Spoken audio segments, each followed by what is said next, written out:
Pak Dokter, tadi kita sudah ngebahas tentang ini ya, karang gigi bisa menyebabkan bau mulut, dan biasanya pasiennya ini taunya dari lingkungan sekitar, dari orang lain. Dari orang lain, karena kan sebenarnya kita nggak ngerasa ya. Kalau kita yang kita ngobrol gitu, saya jadi pengen pakai masker. Sinusitis juga bisa, Mbak. Sinusitis bisa juga menyebabkan bau mulut. Iya betul, sinusitis karena ada pus, ada penumpukan Dokter Alia ya yang sering kirim pasien ke Haryoto, kadang konsul lintas poli ya, itu sering. Sinusitis bisa juga menyumbang bau mulut, oleh karena ada radang, inflamasi, tumpukan pus atau nanah di sini ya.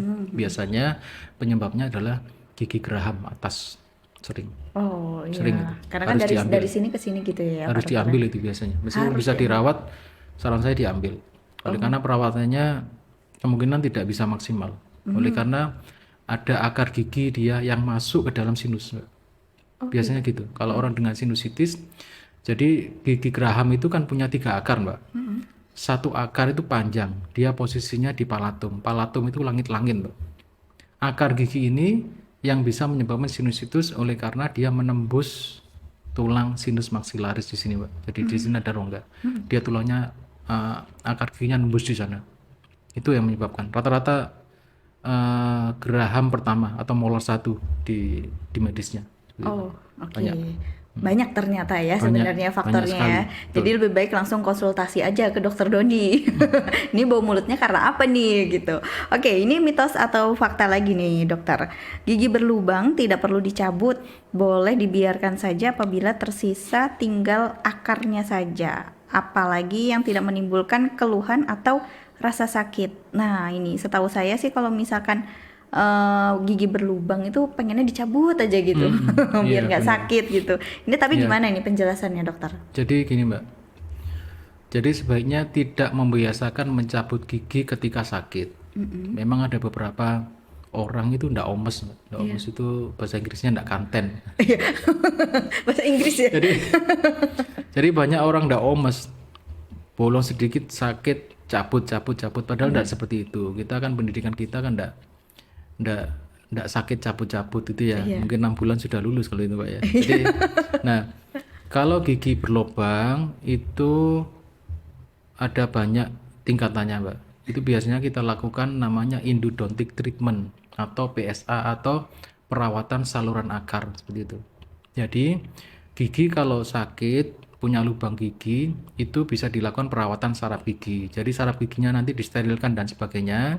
Nanti di akhir sesi kalau saluran akarnya sudah bersih itu bisa dilakukan penambalan atau penempatan, dikonservasi Mbak, diawetkan.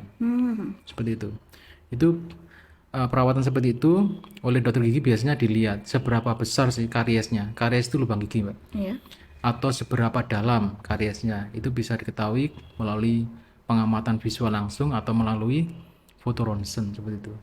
Nah, memang kalau gigi itu sudah tinggal akarnya, betul sudah tidak sakit loh. Kenapa soalnya? Saraf giginya sudah hilang semua. Oh gitu. Ya, jadi di mahkota gigi itu ada namanya pulp chamber atau ruang saraf, Mbak. Jadi kalau gigi ya, kita pakai bor itu, yang kita pakai itu wing gitu ya. Iya. Itu dia dimasukkan pada suatu ke dalam tertentu dia akan jeblus gitu, Mbak. Oh iya. Blus. Nah, itu dia ruang saraf di sana.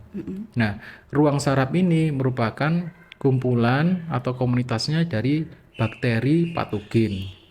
Jadi bakteri di gigi itu Mbak, cirinya adalah dia masuk melalui lubang sekecil-kecilnya untuk menciptakan rongga atau gua yang di dalamnya. Oleh karena apa?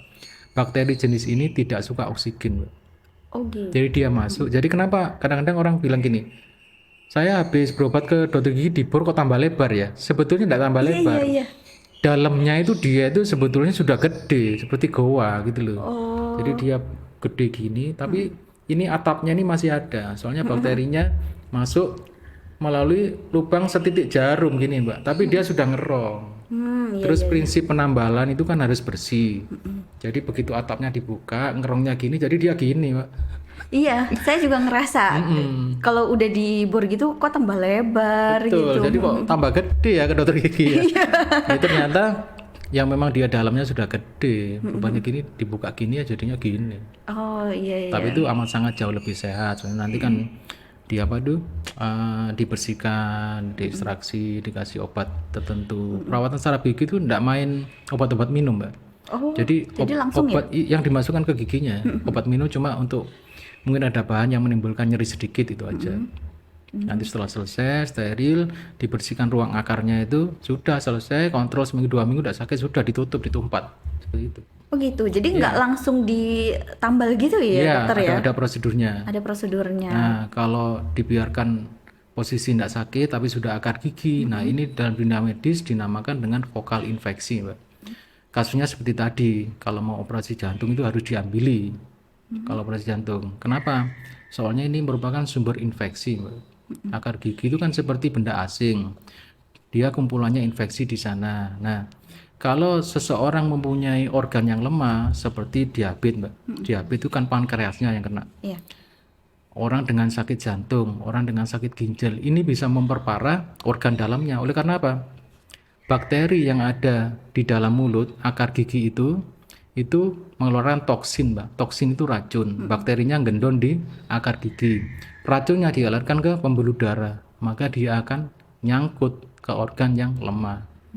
Jadi saya sering mendapat rujukan dari sejawat dokter mata, itu seringkali radang yang di mata ini disebabkan oleh karena vokal infeksi atau ada gigi yang rusak atau ada sisa akar gigi yang belum diambil.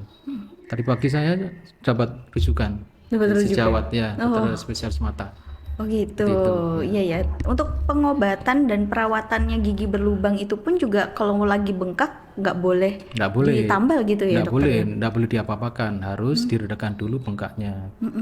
Diredakan dulu, baru dilakukan perawatan selanjutnya. Oleh karena kalau gigi masih bengkak, diutek-utek, Mbak ya, itu menyebabkan sepsis atau penyebaran infeksi. Apalagi kalau banyak pasien-pasien itu kondisi sakit minta dicabut. Iya, soalnya beranggapan kalau sudah dicabut udah selesai masalahnya. Betul, saya bayar berapapun berani, enggak apa-apa dok, pokoknya dicabut. Nah itu resikonya lebih tinggi. Gitu ya. Karena pada waktu proses gigi radang, bengkak itu dicabut. Kalau dicabut kan kontinuitas atau hubungan pembuluh darah dengan akar gigi dia akan buka, Mbak. Jadi akar gigi itu di dalam itu masing-masing punya pembuluh darah, pembuluh saraf, pembuluh limfa, Pak. Ada 3. Dia nyambung loh, Pak. Nyambung loh. Kalau kita lihat di gambaran anatomi itu kan gambaran saraf itu kan seperti ada kabel-kabel banyak. Itu ya kalau kita lihat sekilas di Google banyak mungkin. Itu dia hubungannya di 3 elemen itu, begitu posisi gigi dicabut dia akan lepas. Pembuluh darahnya buka, Mbak, dia. Kalau ada radang masuk dia. Nah, seperti itu kenapa gigi meradang, gigi bengkak itu tidak boleh diutik, tidak boleh diapa-apakan, harus diredakan dulu bengkaknya. Seperti itu. Jadi nggak boleh ke susu ya? Iya.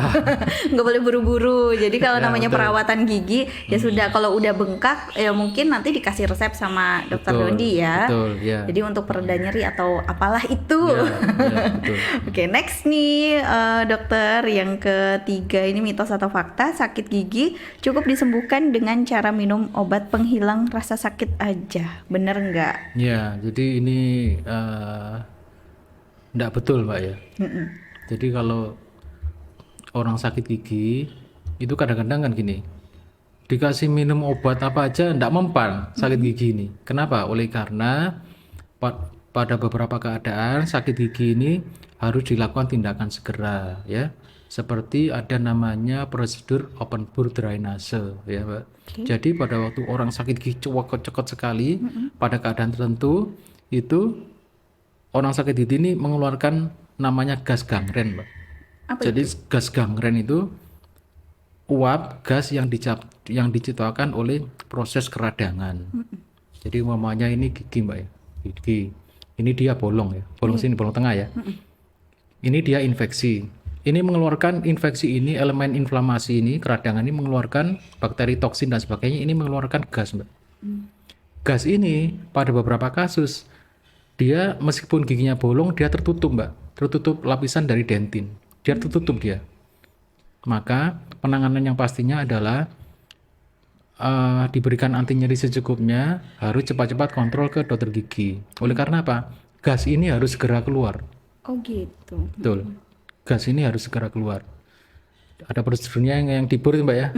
Yang dibor. Ada prosedurnya dibor, itu diceritakan drainase ya, drainase lubang itu ya. Iya. Terus nanti diirigasi, disemprot dan sebagainya. Biar gasnya atau produk eksudat atau produk nanahnya dia bisa keluar lewat jalan itu. Oh. Jadi seperti gunung Mbak ya. Gunung kalau dia belum erupsi kan Masih geter-geter. iya. Nah, karu-karuan itu seperti itulah. Jadi untuk meredakannya harus ada trepanasi open bore istilahnya. Dia harus dibuka seperti itu. Memang mungkin pertolongan pertama bisa minum anti nyeri, Mbak. Anti nyeri aja, jangan pakai antibiotik macam-macam ya. Amoxicillin atau apa. Iya. Padahal minum antibiotik itu tidak sembarangan loh, Mbak ya. Tidak sembarangan. Kadang-kadang sakit minum amoxicillin sehari sembuh, tidak lanjut, padahal wah itu bahaya, bisa menimbulkan resistensi atau kebal dari kuman. Kalau kebal kuman apa? Nggak dapatnya ada, tapi nggak karu-karuan, bisa mahalnya ya, bisa satu butir 30.000. Ada merek tertentu itu, kalau pasiennya saya lihat dia ada riwayat seperti itu, ya sudah, ya apalagi jurus itu dikeluarkan, satu butir 30, padahal sehari 3 kali, bisa 2 kali 60.000, selama 4 hari, ratusan ribu. Nah, Ratusan seperti ribu itu. itu. Makin pusing ya. Ya, sakit Makanya gigi, kepala ya pusing.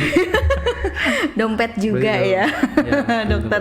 Oke, jadi kalau misalkan sakit gigi itu sebenarnya kalau cuma minum obat aja nggak mempan ya, Ya, kecuali hanya untuk mengurangi nyeri-nyeri tadi aja. Betul, gitu ya, nyeri di ya. gigi gitu. Jadi semuanya harus konsultasi di Ya. dokter Dondi gitu ya. Apalagi kalau sakit giginya terus bengkak, Pak. Oh iya itu. Bengkak itu sama dengan apa? Itu tadi nananya ndak nemukan jalan, itu jenuh ndak karu-karuan. Itu kan ada lagi prosesnya drainase. Drainase itu di gusinya sekitar dibius terus dicoblos, Mbak. Oh gitu. Aku kok agak serem ya, agak merinding ya. Ada prosedur seperti itu, Mbak, biar cepat mereda, biar nananya cepat keluar, terus minum itu antibiotika yang sesuai dengan keadaan keadaan radangnya. Karena jenis antibiotika itu kan beda, Mbak. Antibiotika pada keadaan gigi ada nananya gimana, pada keadaan gigi 1-2 hari belum ada nananya gimana, pada keadaan apa itu tadi lubang yang kecil itu beda-beda, banyak sekali ininya. Banyak Jurusannya antibiotikanya banyak. Jurusannya banyak. Ya. Yang jelas kalau antibiotik intinya harus dihabiskan gitu Betul. ya. Oke. Tepat pemberian, terus tepat waktu juga. Oke. Ya, Terima kasih banyak Dokter Dondi. sama-sama. Nanti kita ngobrol-ngobrol lagi kayaknya mungkin tentang yang lebih seru lagi ya. Iya, banyak sekali yang bisa dikupas. Nah, itu.